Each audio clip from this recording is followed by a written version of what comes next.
প্রাণীকুলে চিতাবাঘ পরিচিত তার দুর্দান্ত ক্ষিপ্র গতির জন্য, আর ফুটবল বিশ্বে এমনই এক চিতার নাম ছিল ইউসেবিও। তার ডাকনামই ছিল কালো চিতা। নামটি শুধু প্রতীকী ছিল না, মাঠে তার গতি, শক্তি আর গোল করার ক্ষমতাই তাকে এনে দিয়েছিল এই পরিচয়। বলা হয় 100 মিটার দৌড়তে ইউসেবিওর সময় লাগত মাত্র 11 সেকেন্ড। অনেকের কাছেই তিনি সর্বকালের সেরা African footballer. Luis Figo, Bruno Fernandes কিংবা ক্রিশ্চিয়ানো রোনালদো, পর্তুগালের ফুটবল ইতিহাসে তারকার অভাব নেই। কিন্তু এমন একজন ছিলেন যিনি প্রথমবারের মতো বিশ্বমঞ্চে পর্তুগালকে পরিচিত করিয়েছিলেন ফুটবল শক্তি হিসেবে। এমন একজন যাকে দেখে মুগ্ধ হয়েছিলেন পেলে, আর কিংবদন্তি আলফ্রেডো দি স্টেফানো বলেছিলেন সর্বকালের সেরা ফুটবলার। বলছি পর্তুগালের কালো চিতা ইউসেবিওর কথা। 1961 সালে প্যারিসে অনুষ্ঠিত টুর্নুয়া ডি প্যারি ফাইনালে পেলের ক্লাব সান্তোসের বিপক্ষে বেনফিকা যখন 5-0 গোলে পিছিয়ে, তখন ম্যাচের ভাগ্য প্রায় নির্ধারিত। ঠিক সেই মুহূর্তে মাঠে নেমে মাত্র 17 মিনিটে হ্যাট্রিক করে সবাইকে চমকে দেন 19 বছর বয়সী এক তরুণ। ম্যাচ হারলেও সেদিন পেলের চেয়ে বেশি আলোচনায় ছিলেন এই ইউসেবিও। আফ্রিকার মোজাম্বিকে জন্ম নেয়া ইউসেবিওর শৈশব কেটেছে চরম দারিদ্র্যের মধ্যে। পরিবারের আর্থিক সামর্থ্য না থাকায় দীর্ঘদিন খালি পায়ে ফুটবল খেলেছেন।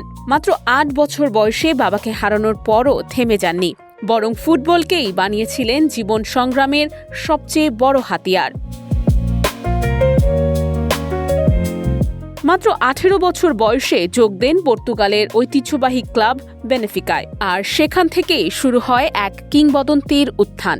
1962 সালের ইউরোপিয়ান কাপ ফাইনালে রিয়াল মাদ্রিদের বিপক্ষে দুর্দান্ত পারফরম্যান্সে দলকে শিরোপা জেতাতে গুরুত্বপূর্ণ ভূমিকা রাখেন তিনি।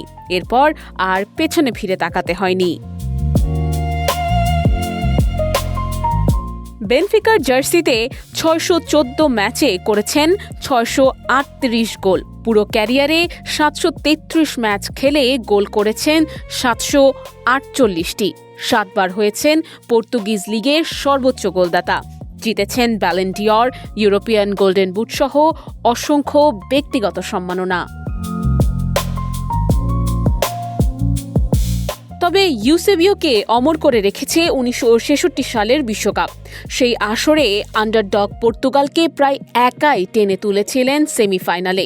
গ্রুপ পর্বে 2 গোল করে বিদায় করেন তৎকালীন চ্যাম্পিয়ন ব্রাজিলকে, যেখানে খেলেছিলেন পেলে। আর কোয়ার্টার ফাইনালে উত্তর কোরিয়ার বিপক্ষে 3-0 গোলে পিছিয়ে থাকা ম্যাচে একাই করেন 4 গোল। তার অবিশ্বাস্য নৈপুণ্যে 5-3 গোলের ঐতিহাসিক প্রত্যাবর্তন সম্পন্ন করে পর্তুগাল। পুরো টুর্নামেন্টে 9 গোল করে জেতেন গোল্ডেন বুট, আর পর্তুগাল অর্জন করে বিশ্বকাপ ইতিহাসে নিজেদের সেরা সাফল্য, 3য় স্থান। 2014 সালের 5 জানুয়ারি 71 বছর বয়সে হৃদরোগে আক্রান্ত হয়ে পৃথিবী ছেড়ে চলে যান এই কিংবদন্তি।